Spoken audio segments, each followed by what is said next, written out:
Hi, I'm Holly. And I'm Gemma. And together we are the co-hosts of the podcast Witch Murderer.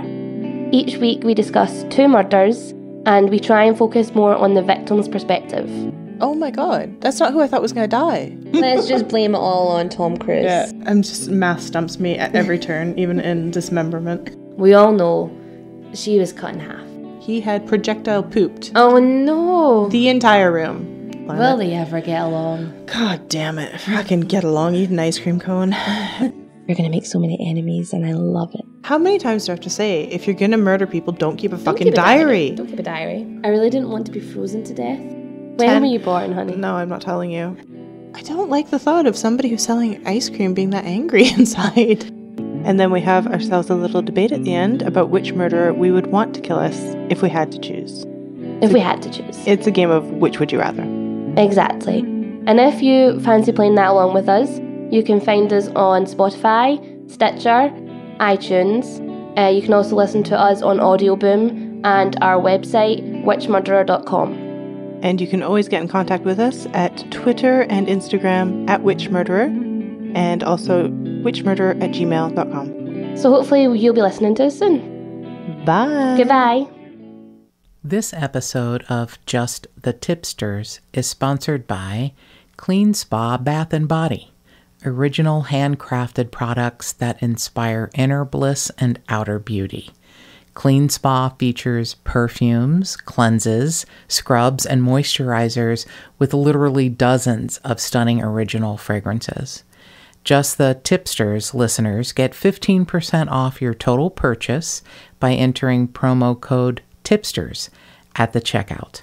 Remember, that's clean with a K. Cleanspa.com, promo code Tip-Sters. Clean Spa. Prepare to smell delicious.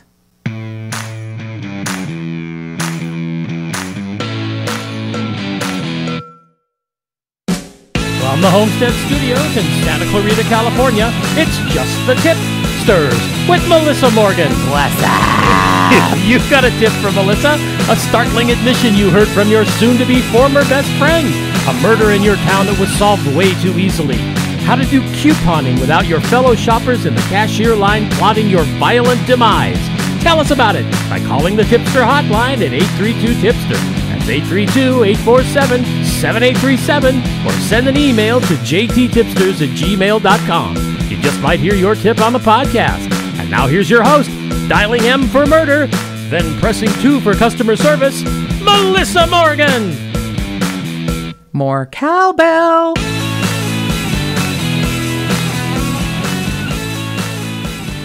Oh, Producer Mark, I do love me a good coupon. You do? I do. Yeah. And I belong to several amazing couponing groups. One is a local one in Santa Clarita. It's Couponing with Katie. Oh, yeah, that's right. Both K's. And Katie is a lovely human being. And it's really been helpful. But sometimes she, sends out blasts and I just ignore them because I don't want to buy more things. Yeah, but I've never seen you in the shopping line at the supermarket with 150 coupons. No, I typically keep it down to, 4 or 5. I typically also just use coupons for things I want and need because if you remember, Producer Mark, many years ago, before we moved to our house here, our wonderful friends who moved to Santa Clarita first, Matt and Sue, were members of something called the Coupon Game. That's right. And everything, they taught us, everything runs in a 3-month cycle, and I know veteran couponers will know what all this means. But we got to where, there's just the 2 of us. And at the time, we only had 1 dog. So it was the 2 of us and 1 dog. Right. And I would spend every Sunday cutting out a shitload of coupons for shit we'd never need or use or want. And then we'd go and buy a couple of things. And a lot of, not more than a couple of things. I had a binder. That's right. We had a lot. We did do that. That's right. And certain stores would double it back then and they don't anymore. But we ended up with a garage full of Sweet Baby Ray's barbecue sauce that we ended up donating to a food pantry. Remember? It's even if we bathed in barbecue sauce for the entirety of our lives, we would never have used it all. Yeah, we ended up with I think it was I don't know, a dozen packs of Farmer John wieners. That sounds like a title of a porn film. That were in the freezer. We froze them. Yes. And it took us about 1.5 years to finally get through them. Mm-hmm. Yeah, lots of wieners. And I remember Katie telling me that she found many creative uses for a lot of things, like I said, roll in a 3-month time span, like a certain, like it'll be meat, and then it will be bread, and then it will be toiletries, and toothpaste is a big one. Oh yeah, we had a lot of toothpaste back then. We donated a lot of toothpaste to a homeless shelter, things like that we just were not going to use in time. But Katie had found these fantastic uses for toothpaste, including but not limited to plugging holes in the wall, like nail holes. No, you didn't tell me that. Because when it dries, it might as well be caulk. I mean, and it smells really pepperminty. And your room is like your whole living room is minty fresh. Yeah, that's kind of strange. Come on now. Well, it plugs like nail holes, and it dries, hard, and then you can paint over it. I wouldn't use it to like caulk, like a sink or a tub or something. Yeah, it wouldn't really work for waterproofing. Yeah. But I was just like mesmerized by the uses that Katie came up with for couponing large amounts of toothpaste. Gee, Katie, why does your guest room smell so minty fresh? So delicious. I'd like to lick the walls. I hope this paint is not made of lead and crest. Okay. So, Producer Mark, I was wondering if you had gotten a chance to look over that new employee handbook that I left on your desk. No, it's still sitting here. Why? What, you need me to read it? I need you to read it and initial it and turn it back in. Oh, I guess you hired a lawyer finally, huh? No, it's just a little employee handbook I came up with on my own because there's going to be some changes around here. Oh, like, can you give me a preview? Well, one thing is from now on, there will be a talking stick.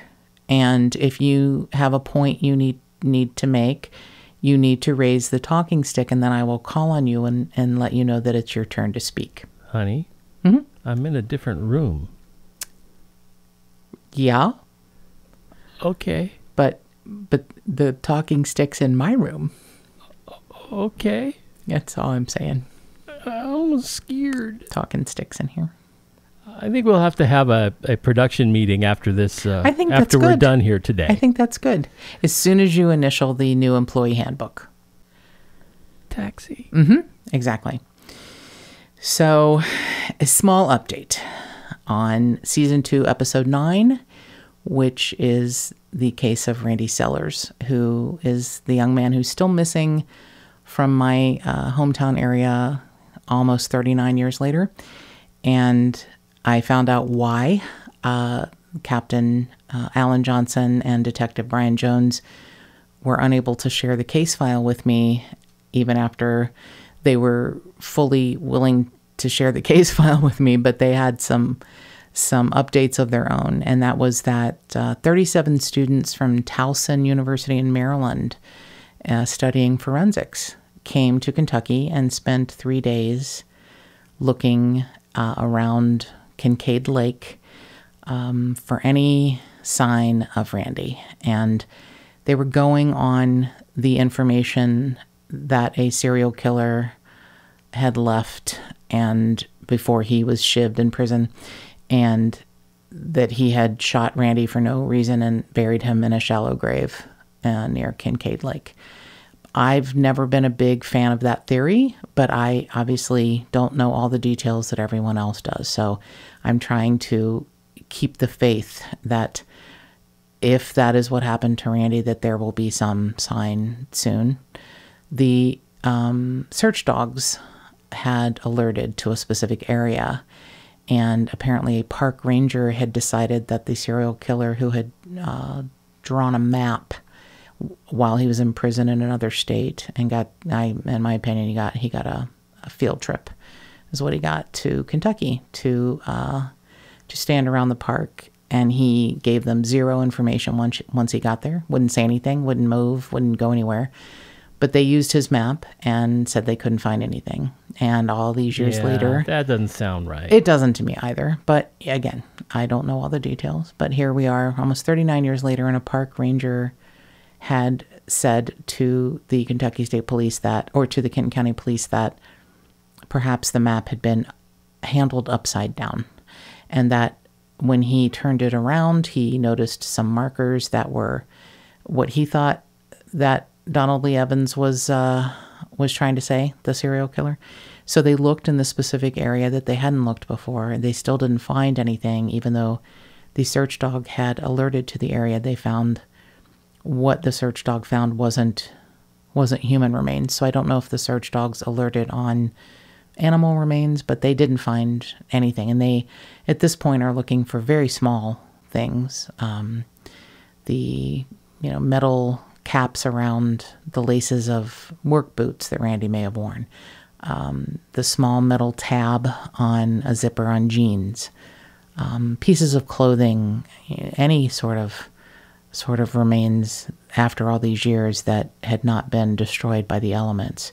So I know they're going to plan another one, and I wish them all of the luck in the world, because I know that Randy's mom, Wanda, and his stepfather need, closure. They need whatever that means. And again, there is no closure. They need some peace, though. And they are quite wonderful human beings who have a lot of faith. And I hope that their faith is rewarded with some answer about at least where Randy is. Where is Randy? So that was a really interesting update that happened in the last week or so that I had forgotten to mention in last episode, but I'm glad to mention it now. And I really hope that when they do another search, that it finds something, just something would be, we get it all these years later, something would be nice. Our sponsor for this week's episode is the fantastic Clean Spa. That's cleanspa.com. And I have loved Jennifer Hardaway's products for many years. She makes fantastic scrubs, perfumes. They're all original scents, handcrafted. Just one example is Clean Spa's unique sugar body scrubs and the polishes for both men and women. And these polishes are made with unrefined cane sugar and a blend of moisturizing oils like coconut, macadamia nut, and sweet almond. Like all the other Clean Spa products, these polishes are available in literally dozens of unique fragrances, including pomegranate fig, ginger tea, and vanilla sandalwood. I love anything with vanilla, and I love Jennifer's products and vanilla sandalwood. I would probably just eat out of the container. The men's fragrances include Bound and Shagged, which is a sugar scrub with a scent of leather. And honestly, even though it's for dudes, I'd probably love that too, because we know I love the smell of tobacco and the smell of leather, and Jennifer makes products with both of those scents that she's created herself. So visit cleanspa.com, that's clean with a K, cleanspa.com, to check out all of these fantastic products and get 15% off your total order by entering promo code Tip-Sters at the checkout. That's cleanspa.com, promo code Tip-Sters. Clean Spa, prepare to smell delicious. So we do have a Patreon page, and if donating is not in your budget right now, we understand completely, but consider doing something really important to us and to all podcasts, really. Go to iTunes, rate, review, and subscribe. And that's free. It doesn't cost anything, but it's really priceless to us. So consider doing that. We would be very grateful. If you have a tip, a story idea, something you'd like to tell us, please feel free to call us at 832-TIPSTER. That's 832-847-7837. And if you would like to email us instead, that's jttipsters@gmail.com. So this week's episode came to me from a fantastic tipster Jennifer, who lives on the East Coast, and she was a child of Texas, born and raised there in the Houston area. And this is the second week in a row we're doing a story about Houston. Last week was was Chase Allen Lackey, and this week it's the story of Jennifer Ertman and Elizabeth Pena. And this is a story from 1993. And part of the fascination of this story is that Jennifer, Tipster Jennifer, lived it.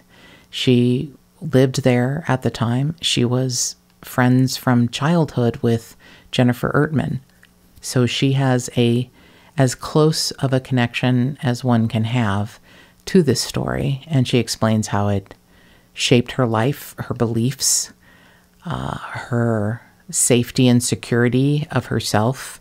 It's a really heartbreaking and yet hopeful episode. Heartbreaking what happened to the girls, and hopeful seeing what their families did, these two girls' families did, that literally changed the way the law works as far as victims, family and friends of victims, the way perpetrators are going to be addressed by victims and victims' families.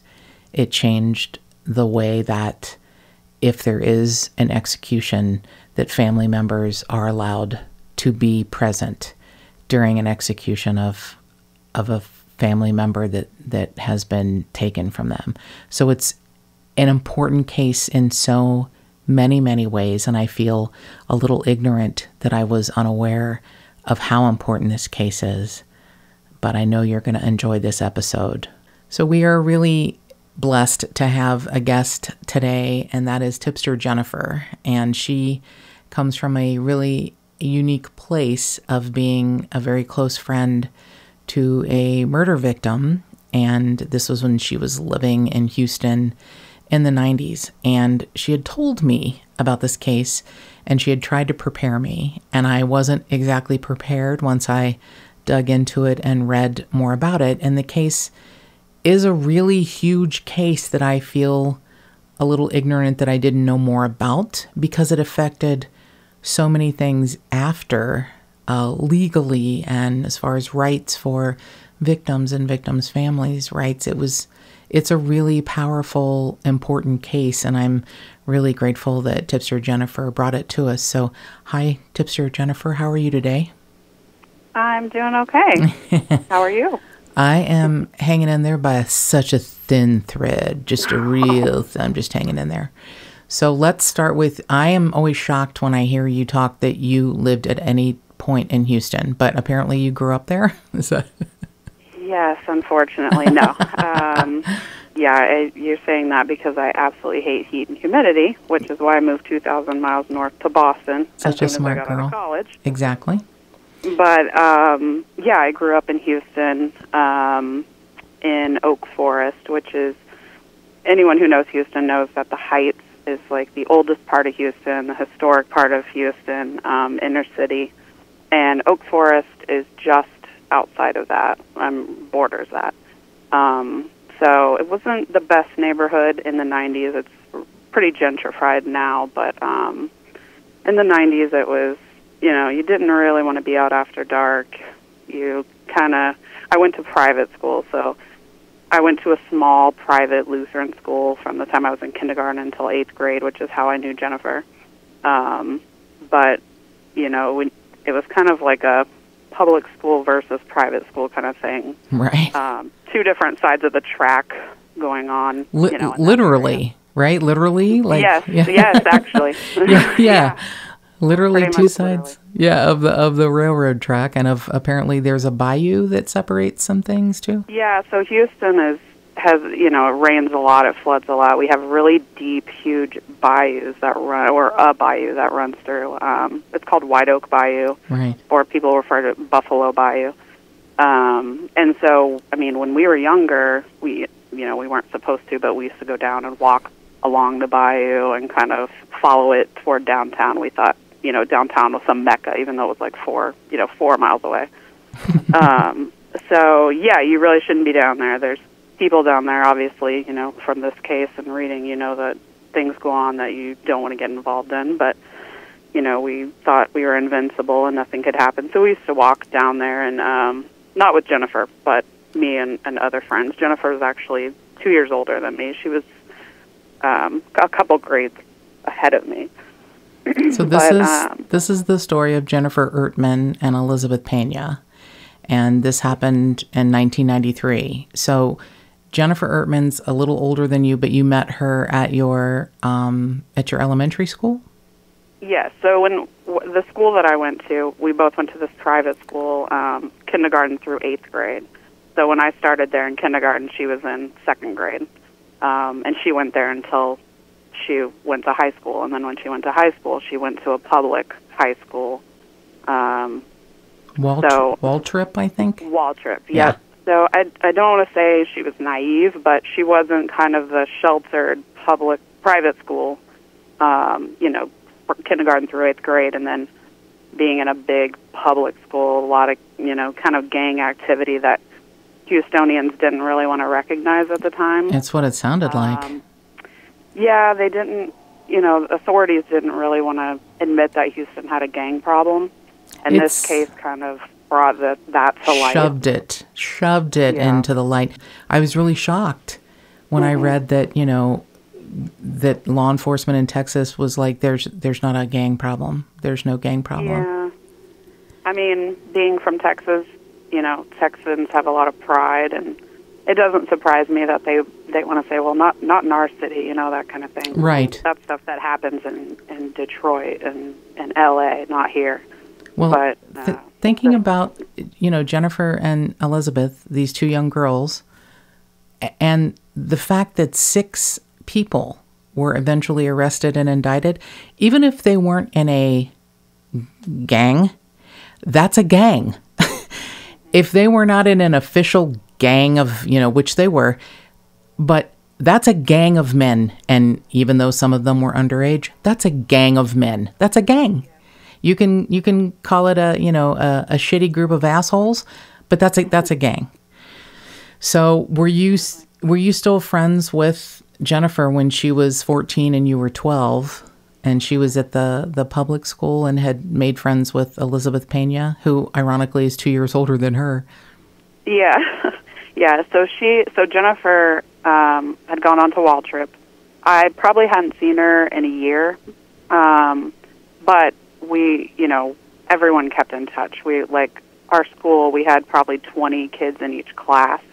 So, I know kids 3 grades younger, up to 4 grades older, and everyone kind of we still all keep in touch nowadays through Facebook. But I did not know Elizabeth. I'd never met her, but Jennifer was, I'd known her since I was probably 6. Right. Is when I remember kind of, sports together, school together, plays together, that kind of stuff. She was really tall, and she had, I'm sure you've seen pictures of her, kind of strawberry blonde hair. Yeah. And so she kind of stood out. And so, yeah, I mean, the day that I found out, my friend I was at my friend's house, and it was a Friday morning, and her mom came in and asked us if we had heard from Jennifer, or if we knew where she might be. And we thought that was weird because it was in the morning. Right. And it was a Friday morning in the summer. Yes. And the friend's house that I was at had known Jennifer her whole life too. She was in the same grade as her, so she was 2 years older than me. And we were like, no, why? It didn't even occur to us that something bad would have happened. And then we could kind of hear phone calls back and forth going on in the kitchen, and got a weird feeling. I'm sure, and even at your young age, you would be like, why is someone looking for my friend in the summer? So Jennifer and Elizabeth, it was summer break. It's June 24th of 1993, and they were at a pool party at a friend's house and had a curfew, and were going to walk home, and took a shortcut through the area you're talking about, near the White Oak Bayou, and it was a back shorter entrance to Elizabeth's house. And this is, these girls who want to make curfew, who don't want to get in trouble. They are not bad girls. They just didn't want to get in trouble for not making curfew, and they take a shortcut and stumble upon a nightmare, a group of nightmares that are together. And they were, is the Black and White Gang, is that really the name? And was that, obviously at your age you wouldn't have been aware of them, but now are you aware that that was something that was happening in your area? I'd never heard of that before or since. Wow. So I don't know if these guys were trying to start their own gang or I don't know what was going on, but I've never heard of that again. Well, these wonderful group of awful monsters range in age pretty far. Like some of them were 14, 16. Yeah. It sounds like younger brothers. One of the Medellin brothers was the 14-year-old. And yep. I kind of get the black and white part. I mean, I don't know if any of them were actually, black, but I know they were Hispanic. And then there's an O'Brien. Yeah, so, O'Brien was black. Oh, no kidding. Okay. Mm-hmm. So yeah, I've heard him listed as Sean O'Brien and Derek O'Brien. So maybe it's like Sean Derek or Derek Sean O'Brien, but maybe he goes by, different names. So he was black and they were Hispanic, and so maybe the Black and White Gang was having to, as a descriptor for themselves. But they were sitting in this area, drinking beer and celebrating someone's initiation into their quote-unquote gang. And these two girls are walking home. And I know producer Mark doesn't know a lot of the details because I have spared him and because it's so... Quite honestly, this is really uncomfortable to talk about because this is a case that is like, I mean, it should have just stayed in the mind of like a TV writer and been fictional, because you just don't want to ever think that this could happen to beautiful living adults or kids and people that that it just is awful. So both girls are grabbed and Jennifer manages to wiggle away and escape, but she hears Elizabeth scream and she comes back to help her. And that's her undoing. That is absolutely her undoing. That's the hardest part. That is absolutely the worst part. Having to hear that from these awful human beings, that's what happened. I mean, that has to be just cracking your heart in half. And the only thing I can think is that there's no peace in this case. There's no peace of mind. There's no real resolution, no matter what has happened, and a lot has happened. But the only grace I can feel is that Elizabeth hopefully did not feel alone. And it sounds like Jennifer was a really wonderful friend. If she's 2 years older than you, which when you're a kid, 2 years might as well be 10. And yet you kept a relationship. I didn't have a lot of friends that were more than a year older or younger than me because you're like, oh, we have nothing in common. They're into 4th grade stuff and I'm in the 5th grade. But obviously, Jennifer is the kind of like inclusive person. And here she is 2 years younger than Elizabeth. So she is obviously the kind of person that can make friends with people of any age around her, people that she, connects with and enjoys. And she sounds like a pretty spectacular friend. Yes, I would say that her coming back is, how many of us would have done that? I don't know. I don't know. I don't know how. I don't think any of us can. Hopefully we'll never have to answer that. But it is something that is one of those things that's haunted me since I started reading about the case when we talked about it a couple of weeks ago. So they were not, this was not easy, and these monsters didn't make it easy. Both girls were raped over the course of an hour and repeatedly by this gang, but they couldn't kill them. They couldn't kill the girls easily. And apparently it was Peter Cantu, who was sort of the quote-unquote gang leader, who said, well, now they can recognize us, we have to kill them. And it took several different ways and several different tries. Jennifer was put on her knees, and a red vinyl or nylon belt was used to choke her until it broke. Elizabeth was strangled with her own shoelaces. And both girls wouldn't die. And they were stomped. Elizabeth's teeth were knocked out one at a time by steel-toed boots. Oh, for God's sake. And eventually, the girls were killed by having their throats stepped on. Jennifer's skull was crushed. I mean, they were, there's no other word but torture. This wasn't, I'm going to rape this girl and I'm going to kill her and it's over. This was an extended period of time of torture to two beautiful young girls who were looking for a shortcut home so they did not get in trouble for breaking curfew. So the group of monsters leave the girls in a field, and Peter Cantu heads home to a home he is sharing with his brother and his brother's wife. And he also brings one of the other men with him.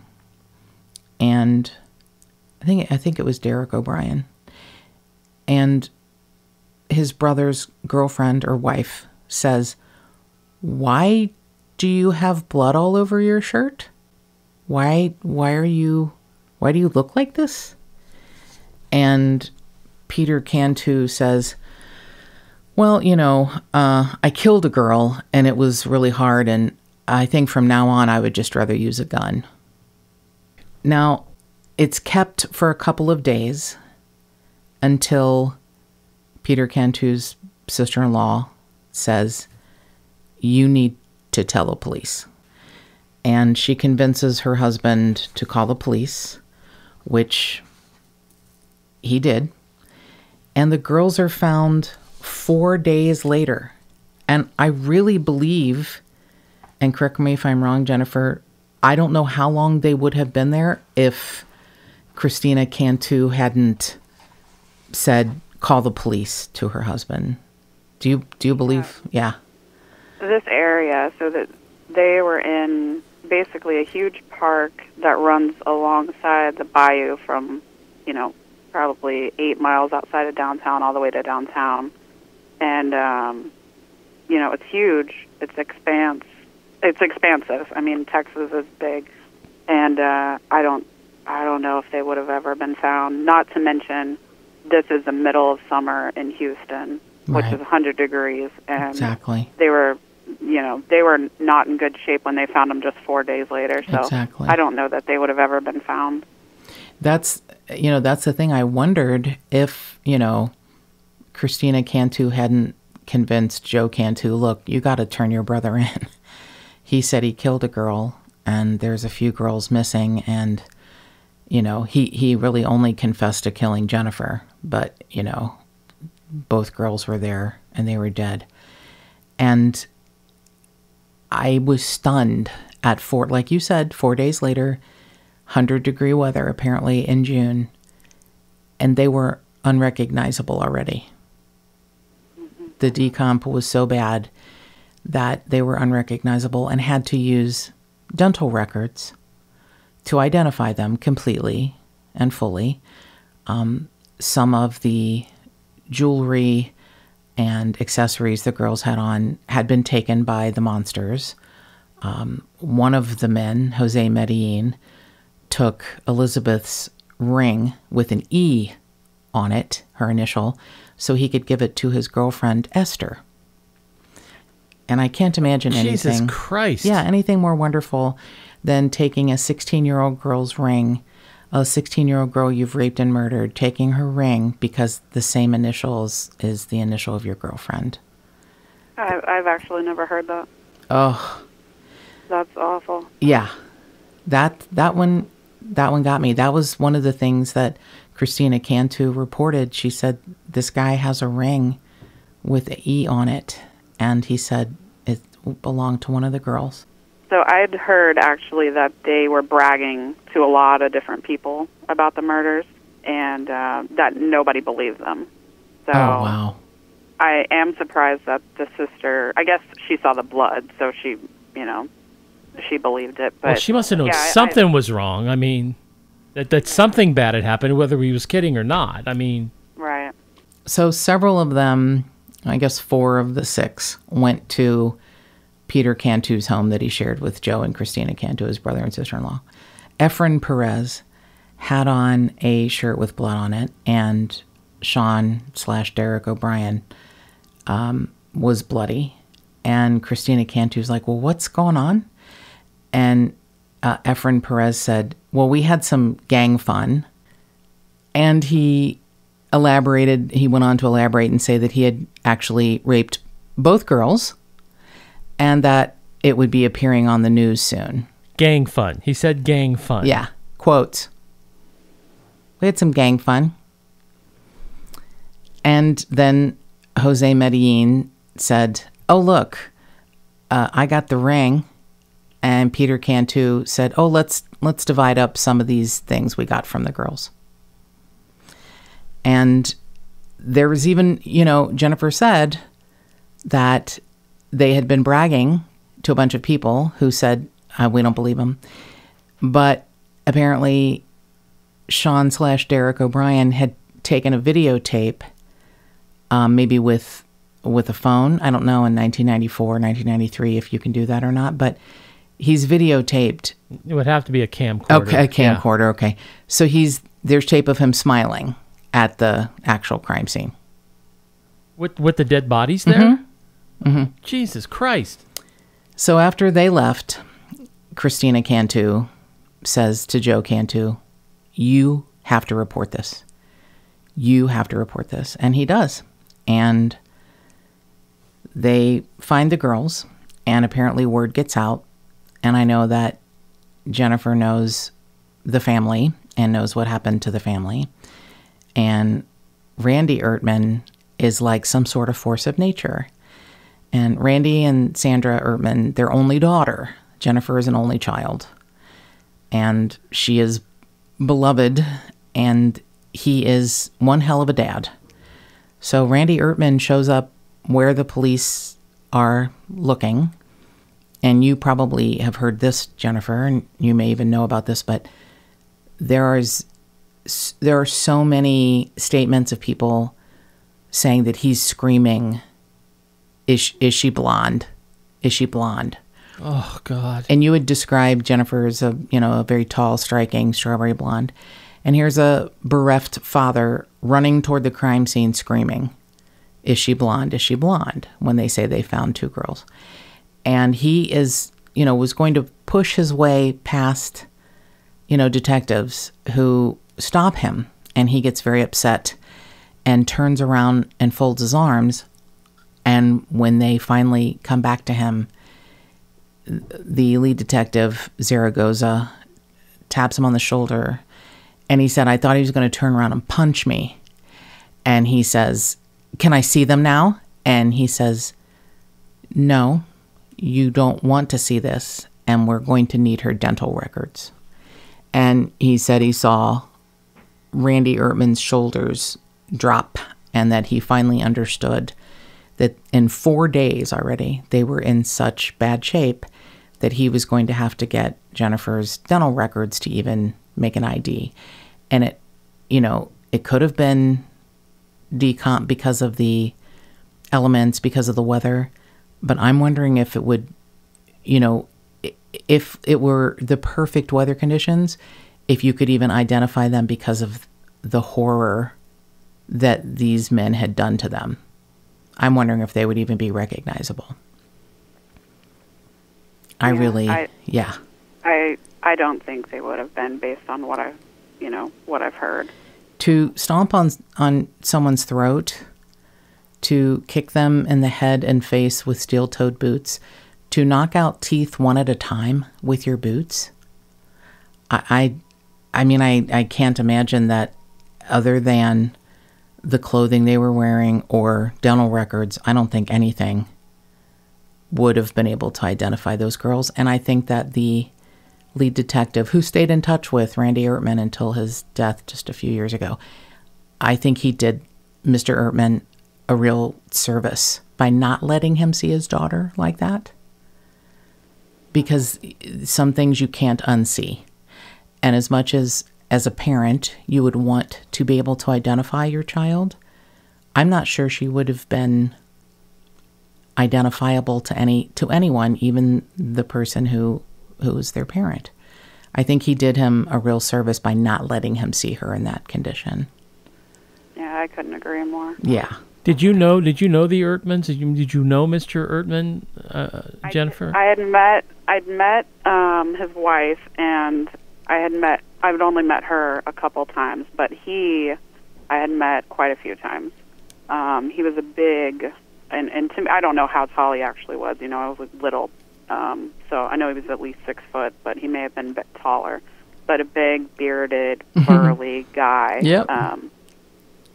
And yeah, I mean, if I were the police, I would have been scared that he was going to hit me too, because he was just a big guy, and he was dead set on finding out what happened and then finding out who did it. And you know, I know that at the time they were afraid he was, you know, going to try to take the law into his own hands, which I don't doubt that he would have. But you know, he knew that he couldn't do anything but make sure that all of these idiots, monsters, were executed. And that's and then, exactly how he described them. Yeah. Yeah, and then just try to make things better for victims in the future, because like you said, that was their only daughter. You know, after the trials and all that, they actually moved like a couple hours away to Somerville, like live on Lake Somerville, right? Because he just couldn't handle anything anymore. No, he said the grief was eating him alive, and he needed to go somewhere away from. He loved Texas very much, as you mentioned earlier, a lot of pride. And he said him fighting for rights for victims and victims' family members, the only thing that mattered to him was what Texas thought, not what anyone else thought. He was plowing ahead, and you're right, I think law enforcement was probably very on edge, wondering if he would take the law into his own hands, and he sort of did, and he really did, and he almost reshaped the law. He invented new things and reshaped the law, so in some ways, like a sculptor, he did take the law into his own hands, and he described the people, the 6 monsters, exactly the way you did, and he came up against a lot of anti-death penalty proponents and stood his ground, literally, to the point where outside the courthouse there were demonstrations because 5 of the men were given death penalties, and one was 14. He was, given life in prison, and then those things were, changed over time. So 3 of the 6 have been executed. 2 of them have a life sentence now, commuted to life sentence, and 1 has a 40-year sentence, and he is eligible for parole in 2028, which is just awful. And that young man, who was 14 at the time, Jose Medellin, Venancio Medellin, the youngest one, the judge said, your parole officer has not been born yet when he was sentenced. Wow. That's pretty big. That's a big statement right there. That is. So it was a long, protracted, trial, sentencing, incarceration, appeals, etc., a lot of it. And even the anti-death penalty proponents were completely understood what the horror that the Ertmans and the Penas were going through. So David Atwood was a death penalty proponent. opponent, pardon me, death penalty opponent. And he's outside, the courtroom, outside the courthouse and protesting. And Mr. Ertman gets in his face. And there's apparently a very famous picture from the Houston Chronicle, which did a great job of covering this story. By the way, I found great information in the Houston Chronicle, as well as the AP Wire had really. AP is typically, very just the facts, ma'am. But even the AP reporter did an amazing job of painting with not a broad brush, but painting with a detailed brush what happened to these girls and to convey the real horror. And there's a picture of a police officer in between Mr. Ertman and Mr. Atwood, pushing them apart because, as you described, Randy Ertman was a pretty big guy, and he had a beard, full facial hair, and big, like very searing blue eyes. He looked like you wouldn't want to mess with him for sure. And if you mess with his daughter or his family, you really don't want to mess with him. But even Mr. Atwood said, I understand his anger toward me for not wanting those boys executed, and I've never had any animosity toward him. It was a horrific crime. But still, he is a death penalty opponent, and I don't blame Mr. Ertman for 1 minute getting in Mr. Atwood's face. Now, this is very odd to me, Jennifer, and you might have some information. The gang members' family members came to court and accused the victims and their families of having bad judgment for letting the girls walk through the shortcut. Yeah, I heard that. I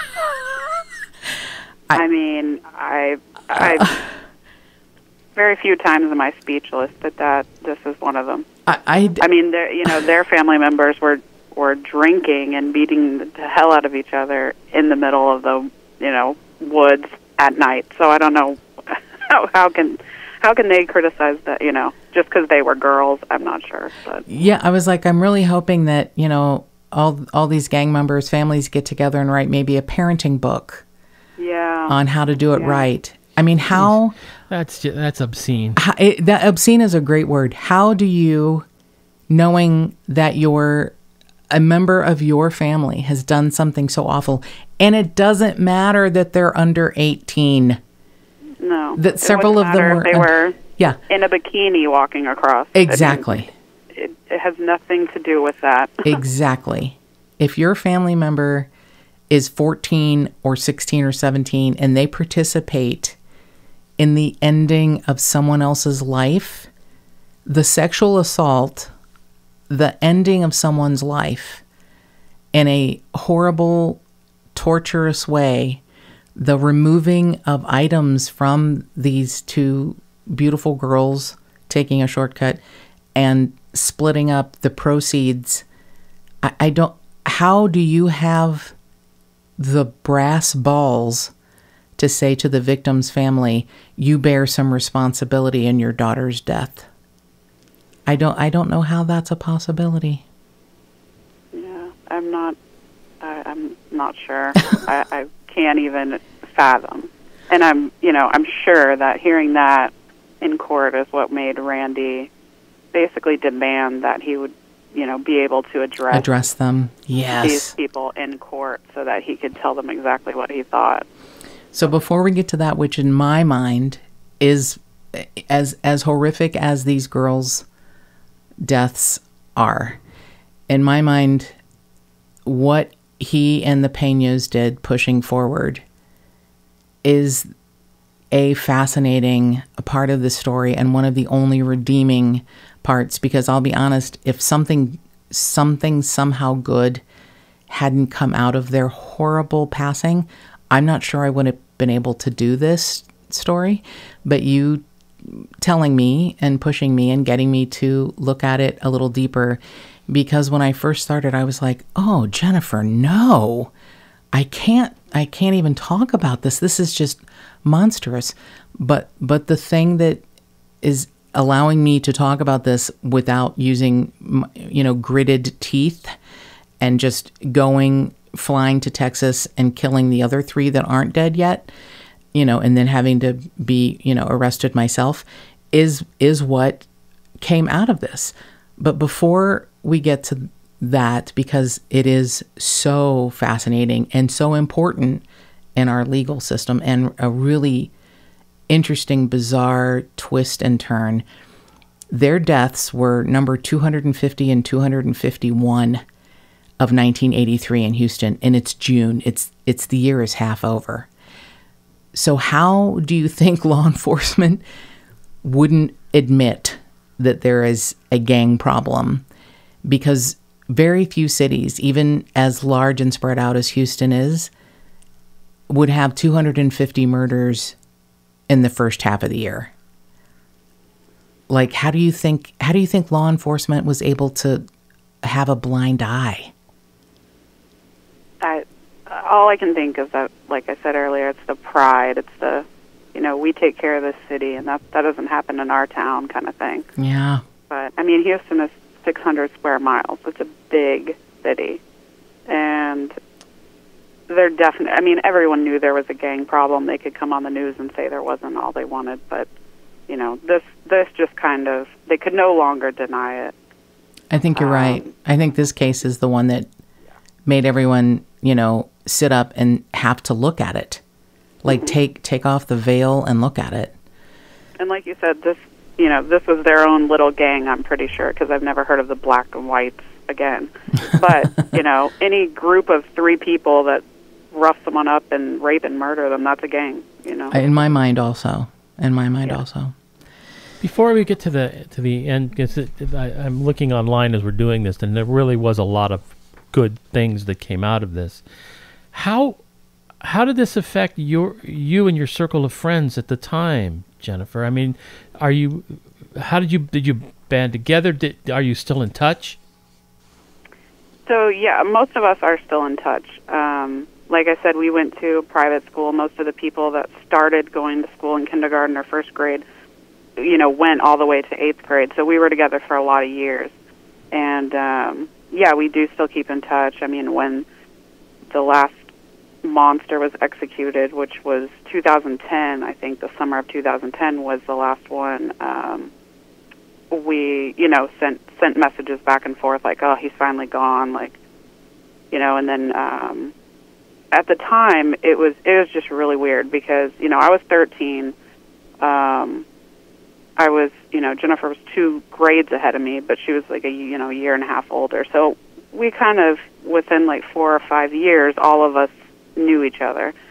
And I remember, they had, I think it was Texas Equisearch that was out searching for her, and, or for them rather.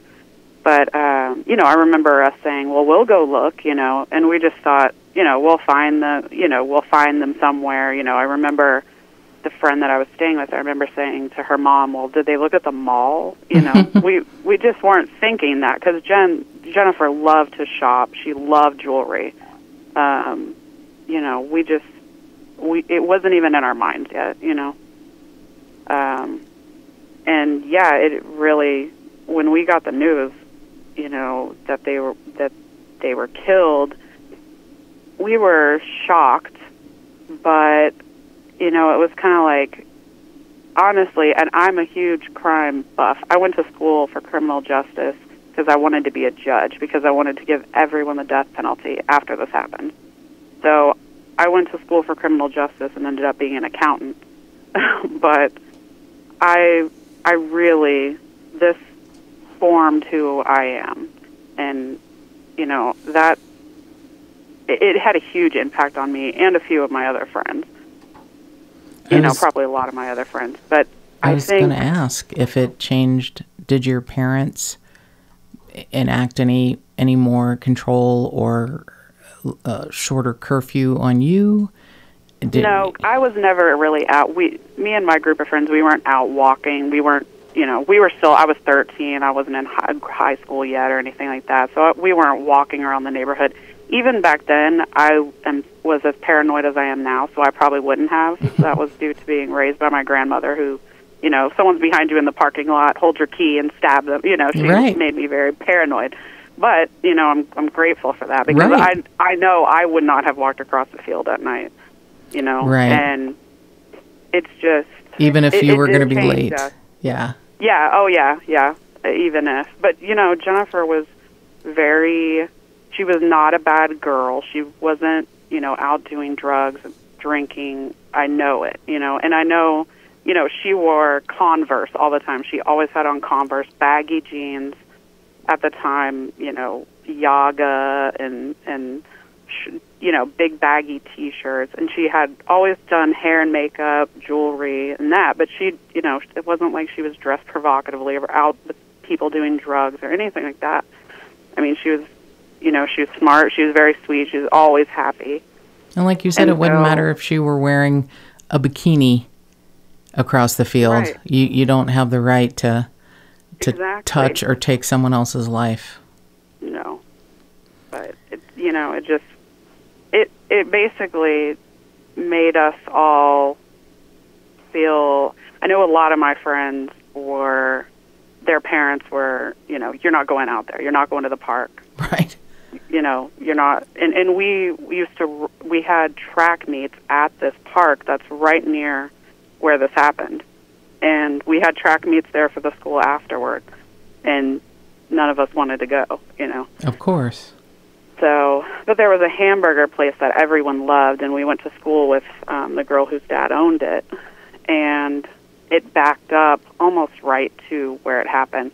And none of us wanted to go there anymore either. It just kind of, the whole area, this was a very middle-class, working-class neighborhood.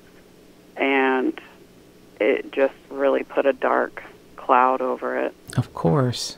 It would have to. It would have to change how you thought, and I really had no idea how much it affected you that you went to school for criminal justice. I mean, that's a pretty big motivator to, take years of schooling to do something because a case affected you so much. I mean, that's fascinating. I mean, I met you through the podcast and was lucky enough to actually meet you, after talking to you for the better part of a year, getting to meet you in person in your hometown when I accompanied Mark to a business trip in the spring. And that was a joy. And I got to see how focused and intense you are and how interested you are in these sorts of cases, especially when you send me a screenshot of the number of cases you have handwritten on your desk, which is terrifying. She has a list of cases. I'm like, I haven't even heard of some of these. So I feel like she's at home solving cases in her part-time, which is if I ever get fired and they see this big list of like 80 missing people I have on my desk at work, I'm pretty sure they're going to come after you. Yeah, exactly. The FBI might be dropping by. We're not going to tell anyone that's what, but it's pretty. I was like, this girl is motivated. I can see that. People think I'm nuts, but I don't care. The best kind of nuts. Yeah, it really did though. And I don't even know if I knew until the last 10 years that that's what motivated me. Because I'd wanted to be a judge since I was little. I thought that was the coolest job. But after that, I was watching Forensic Files, American Justice, all that stuff constantly. And my mom's like, you're 14. This is so depressing, and why aren't you watching Friends or something like that? And I'm just like, it's not interesting. Like, what happened here? People need answers kind of thing. Wow, it's like living with Melissa. Yeah. I think that's why I adore, just one of the reasons I adore Jennifer so much is that, it's like... likewise. Yeah, we share... That's why I love Melissa. She's passionate about this. Brain. But I went to the best, at the time, I don't know if it still is the best criminal justice college in the country, which happened to be 2 hours outside of Houston. And we visited, I lived about half a mile from death row. So I lived right where these... Yeah, and I saw Black Panthers outside marching when there were executions going on and all kinds of stuff. And I lasted 1 year as a criminal justice major because we visited 5 prisons in one day. And was pretty horrifying. And so I just knew I would be paranoid for the rest of my life if I put these people in prison and they got out. So I'm an accountant. That's fascinating because, you know, most people would say the story you would normally expect to hear is, yeah, I wanted to put people to death. I wanted to be a judge and I wanted justice. And then I went and I saw these poor people in prison and I knew I couldn't send them away. No, you were like, oh, geez, if I put these fuckers away, they're going to come after me. That's a very logical point of view. That's exactly what I thought she was going to say. I thought she was going to say, oh, we visited 5 prisons. And I was like, oh, poor little monsters. Poor little monsters kill people.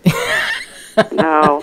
And I mean, these prisons in Texas, these were all outside of Texas, but Huntsville, the Walls unit, that's where they execute people. And we went to the women's prison, we went to the Walls unit, we went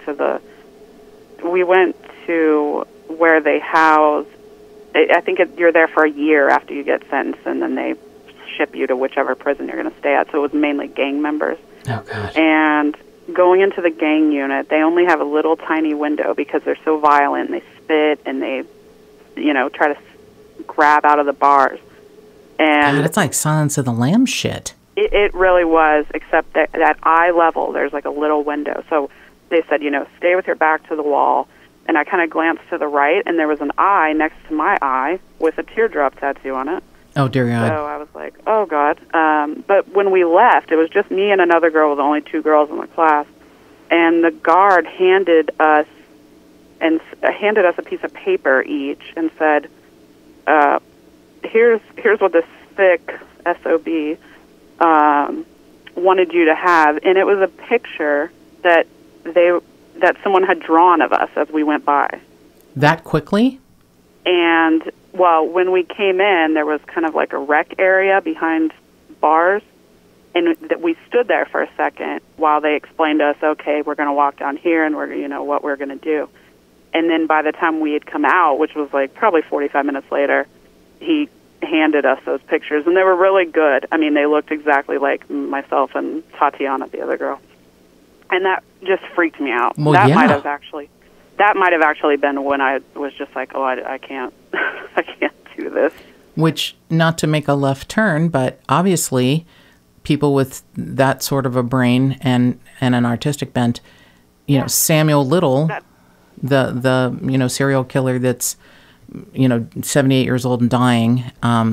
He's presently incarcerated on the murder of 3 women in California, but it took to the age of 77 when he, at the age of 75 he's screaming, "It's all bullshit and I'm innocent," and then he finds out he's dying, and a Texas Ranger, ironically, manages to break him down, and he's like, well, yeah, I killed like 90 women across the country, and he is a really good artist.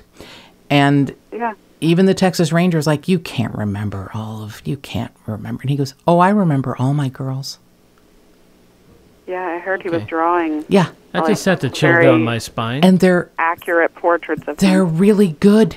Jennifer, he remembers hair clips and earrings. God. This one had a headband on. This one had a flower clip in her hair. This one had earrings with the moon. Oh, my gosh, that's terrifying. And they've been able to corroborate 36 of, yeah. And nothing he said has been a lie. And it, So I'm so happy that you actually aren't a judge, because I would like to know you for many years, and I'd like you to have a nice long life. So I'm glad. I'm glad that you just keep a list of missing people on your desk, and hopefully no one finds it. and you erase your cookie history in your computer all the time, because you're a smart girl. Yes, all the time. Mr. Ertman just wouldn't stop pushing. And Jose Medellin said, oh, you can't give me the death penalty. I didn't know what was happening. I'm going to appeal this execution that you've said I'm supposed to have, because I'm a Mexican citizen. And nobody from the city of Houston or the Harris County Police Department ever told me that I could talk to a Mexican consulate official. Oh, I remember this. I remember this. Yeah. Really? Okay. So the prosecutors were like, look, you fucking piece of shit. You never said you were a Mexican citizen. You were living here. You're obviously illegal. And you didn't tell us you were a Mexican citizen. So he petitioned the Texas Court of Criminal Appeals in 98, and that appeal failed. So in 2004, the International Court of Justice responded to a lawsuit filed by Mexico against the United States. And the court ordered more hearings to be held for inmates, including Medellin, who was, he said, was denied his consulate rights. In 2005, George W. Bush ordered the hearings to be held. The state of Texas, represented by, at the time, Solicitor General Ted Cruz, challenged Bush's order, and the Supreme Court of the U.S. ruled that only the Congress of the United States has the right to order hearings to be held. And in July of 2005, the World Court ordered a stay of Medellin's execution. At that time, Governor Rick Perry argued that Texas is not bound to World Court rulings, and death penalty opponents, protested the execution. But both of the families stood up and were like, we are not backing down. We are going to stay here and stand here until these assholes are executed. It was a huge legal battle and a huge legal case. And Randy Ertman was like, I think you're right, Jennifer. I think the family members of the monsters saying your family is responsible for, take some responsibility for the death of your daughters. You let them walk through this field so that my family member could kill you.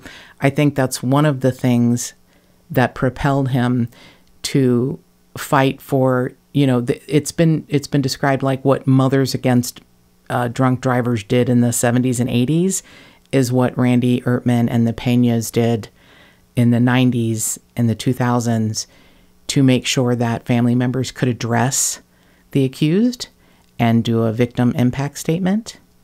It's an amazing legal precedent that parents pushed for and got passed. And it's changed the way everything is done now in murder trials. It's overwhelmingly spectacular what the Ertmans and the Penas fought for and got done.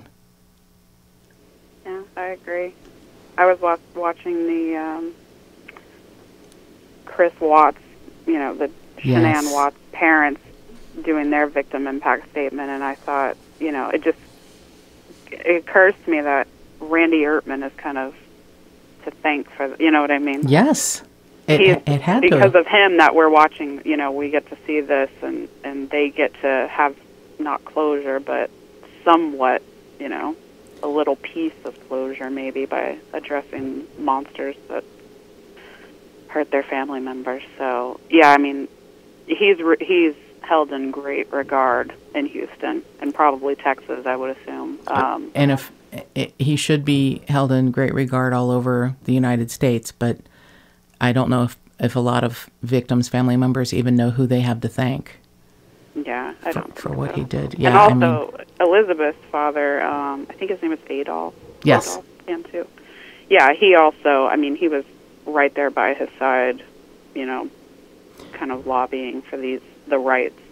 And also, I don't know if you came across it, but also for the rights to be present when someone who has murdered a family member is executed. Yeah. They also fought for that. Absolutely. And even for family members to be allowed in the courtroom during testimony of other family members. It used to be where if a family member was going to give details about a case or be deposed or a witness, other family members had to be taken out of the courtroom. And Randy fought so that, because apparently at one point Sandra Ertman had to testify and identify some of Jennifer's jewelry and accessories. And Randy fought so that the family that, showed up every day for court was allowed to stay in the courtroom and not be ushered out. He fought for that and won. And you're right, Adolf and Melissa Pena, the parents of Elizabeth Pena, were maybe not always in agreement with Randy, but they certainly stuck together as the parents of these two girls, that their lives were ended in such a remarkably awful way. So, you mentioned Randy being a big burly guy and keeping this fight going, and yet at some point realizing he had to move away to get away from the toxicity, because I'm sure everywhere he looked, he saw Jennifer, or he saw something that reminded him of what his daughter went through. And he was really very open about the fact that he tried to quell his pain with alcohol. And he, that didn't work after a while. And so he managed to stop drinking, and he and Sandra moved to Lake Somerville, and they, took it easy and fished and gardened. And even with that, he ends up dying of lung cancer in 2014 at the age of 61. And he called everyone involved in the case. And even Detective Zaragoza, who thought he was going to be, punched at first by Randy when he found his daughter, when he talks about Randy, he gets choked up, and he said, I think that Randy was who he was, and I think he came to terms that, he was going to die, and he talked about forgiveness, but he made it clear to me that he still wanted justice. So even after his death, he has authorized a few people, including a victim's advocate, to go on in his name and keep working to keep the other 3 that are in prison, to keep them from being paroled. And it's, that, I can't imagine being handed that mantle, but I know if I was handed that mantle, I would do everything I could to keep Randy's work, going on, and keeping the monsters, in prison, the ones that are still there. And I know Randy would like to think, probably, that having them executed would have brought him peace, but, I'm not sure. I just don't believe in the word closure.